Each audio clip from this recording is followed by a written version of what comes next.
Season 4 was insane.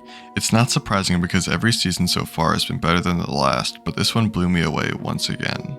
Before we get started, this video will cover topics that are major spoilers, including characters and plot points, so consider this your warning.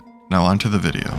This time around, we follow Joe through England while he uses the name Jonathan Moore. He's taken on the life of an English professor in an attempt to start over, but once again he falls into the rich and snobby crowd. It feels like justice to have him surrounded by the people he hates most every season, but while he's miserable, he seems to make the best of it every time. This season, Joe goes into it with the mindset that he's going to keep to himself and in no way fall in love with another woman. As you might expect, that doesn't last long, as he saves a woman named Kate from a mugging and is then brought into one of the richest circles of friends in England. This new group of characters are my favorite in the show by far. There are a few I'm not a fan of, but this is clearly the intention, as the flaws of all characters are inflated in classic You fashion. Adam and Lady Phoebe have a complex relationship, and their interactions with Joe always grabbed and held my attention for as long as they were on screen. Kate, on the other hand, has an entertaining back and forth with Joe that consistently progressed the story as Joe quickly becomes infatuated with her against his better judgment. Joe's interactions with Rhys Montrose are also very fun to watch, as Joe sees him as a very similar person to himself, so he lowers his guard and talks more honestly with him. The remainder of the friend group are great additions and are more often than not used as examples of greedy socialites that do nothing more than sit around and spend money. A large part of the story comes from the fact that Joe is now a professor. I really like Joe's position as a professor, as it ties back to his love for books that has been shown in the previous seasons, although he really shouldn't be around college kids for obvious reasons. His love for books also plays a really interesting role, as the common tropes of murder mystery novels are what he uses to guide him in his search for the killer. That leads me to an interesting point of this season. It's practically a full-blown murder mystery. This is a crazy idea for a show following someone that's basically a serial killer, but it works incredibly well. Joe transitions from being the obsessive murderer to the obsessive detective, and his previous skills seemingly help him out with this a lot. I may have forgotten to mention the fact that Joe's being threatened by an anonymous person to have all of the murders pinned on him while also being forced to dispose of the bodies himself.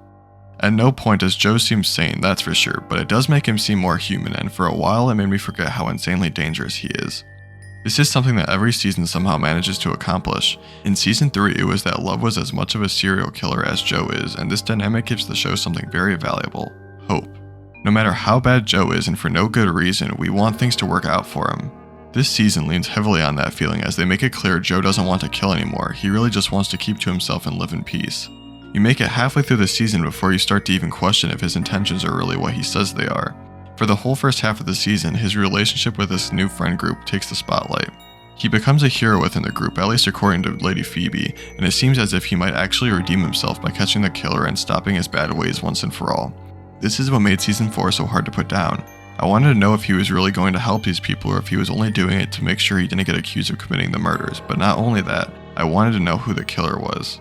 Murders seemed to follow Joe, so it was obviously in his best interest to catch the killer as quickly as possible and go back to living his new boring life. But in a gigantic twist, we find out that the killer wasn't Rhys Montrose, it was Joe all along.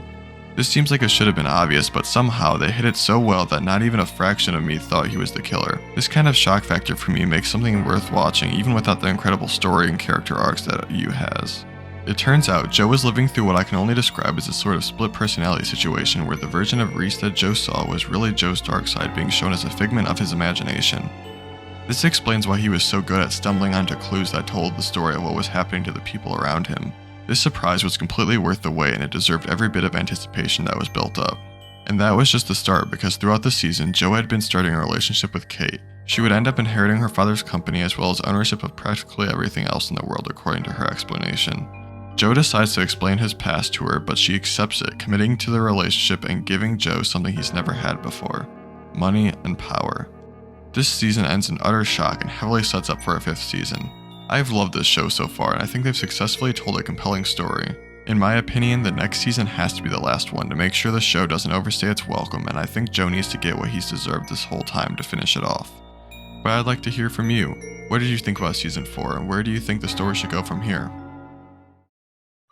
Thanks for watching. If you enjoyed the video, don't forget to leave a like and subscribe to stay up to date with my videos. I'll see you next time.